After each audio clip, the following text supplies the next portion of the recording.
کہ اللہ کے نبی کا یہ معجزہ تھا کہ آپ لکھنا پڑھنا نہیں جانتے تھے. یہ رسول اللہ کے حق میں معجزہ ہے، آپ کی خوبی ہے. عام انسان کے لیے یہ ایک عیب ہے. ڈاکٹر اقبال کا شاعر ہونا ان کی خوبی ہے، نبی کا شاعر ہونا ان کے حق میں عیب ہے. وما علمناہ الشعر وما ينبغی لہ، ہم نے اس پیغمبر کو شعر کہنا نہیں سکھایا، نہ یہ ان کی شان کے لائق ہے. ویسے تو ہم ڈاکٹر اقبال سے عقیدت رکھتے ہیں ان کی شاعری کی وجہ سے، اور اللہ تعالیٰ فرما رہا ہے اس نبی کو شعر کہنا نہیں سکھایا اور نہ یہ ان کے شان ہے. یعنی وہی خوبی جو دوسرے شخص کے حق میں بہت بڑی خوبی ہے، رسول اللہ کے حق میں وہ توہین ہے.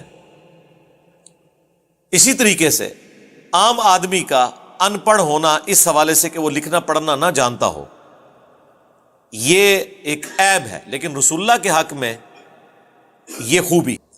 بعض لوگ اس کو عیب کے طور پر پیش کرتے ہیں، خصوصاً اہل تشیع اور بریلوی حضرات کے نبی علیہ السلام کا امی ہونا. آپ جو کہتے ہیں ان پڑھ جو کہہ رہا ہوتا ہے اس سے مراد جاہل نہیں کہہ رہا ہوتا. ان پڑھ سے مراد وہ یہ کہہ رہا ہوتا ہے کہ دنیا میں کسی سے نہیں پڑھے ہوئے، اور یہ ان کے لیے معجزہ ہے. نمبر 1. نمبر 2، نبی علیہ السلام کو اللہ نے پڑھایا ہے.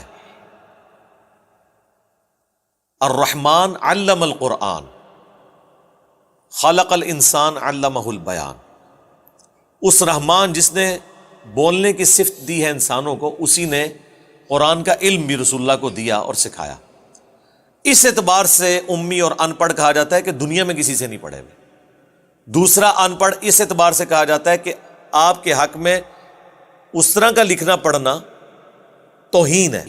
جو لوگ کہتے ہیں نا کہ سرکار کو لکھنا نہیں آتا تھا، وہ جس تھالی میں کھاتے ہیں اسی تھالی میں چھید کرتے ہیں. وہ بے وفائی کر رہے ہیں، وہ نمک کو حرام کر رہے ہیں. جو اللہ کا قلم ہو، تم کہتے اسے قلم چلانا نہیں آتا تھا. نون والقلم وما یسطرون. اللہ نے ساری کائنات کو جس کے ذریعے لکھا ہو، اسے لکھنا نہیں آتا تھا، اسے پڑھنا نہیں آتا تھا.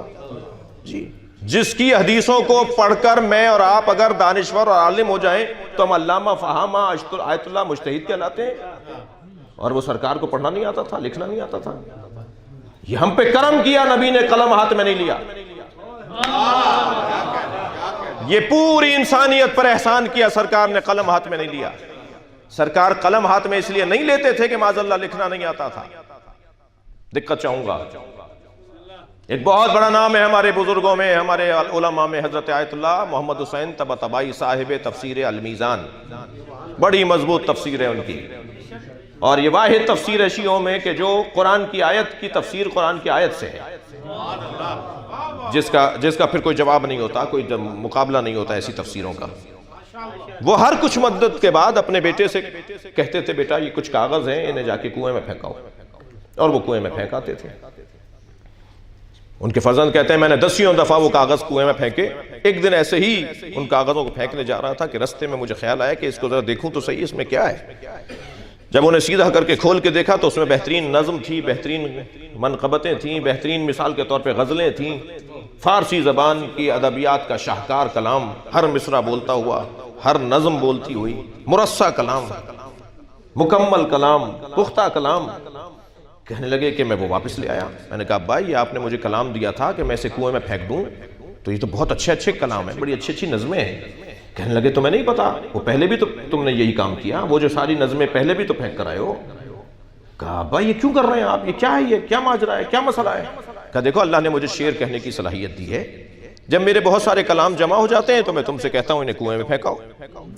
تو میں نے کہا بھائی آپ کیوں پھینکوا رہے ہیں، یہ بعد میں جمع ہوں گے، ہمارے کام آئیں گے. کہنے لگے نہیں میں تفسیر قرآن لکھ رہا ہوں، میں نہیں چاہتا کہ کلام الہی کے ساتھ میرا کلام بھی آئے. میں اپنی نفی کروں گا تاکہ اللہ کا کلام عزت پائے. عزیزان گرامی، نبی نے قلم کبھی ہاتھ میں یوں نہیں لیا کہ اگر ایک دفعہ بھی کسی نے لکھتے ہوئے دیکھ لیا ہوتا نا تو کہتے یہ قرآن انہوں نے لکھا ہے.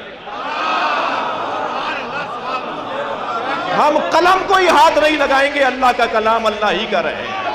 صلوات پڑھیں گے محمد و آل محمد.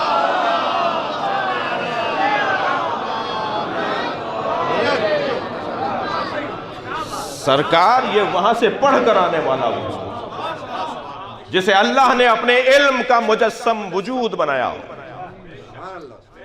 توجہ کر رہے ہیں آپ؟ اللہ اپنے علم کو جب کاغذ پر اتارتا ہے تو اسے قرآن نام دیتا ہے، اور اللہ جب اپنے علم کو پیکر میں ڈھالتا ہے تو اسے محمد نام دیتا ہے۔ یہ سرکار دو جہاں علم الہی کا مکمل وجود ہے۔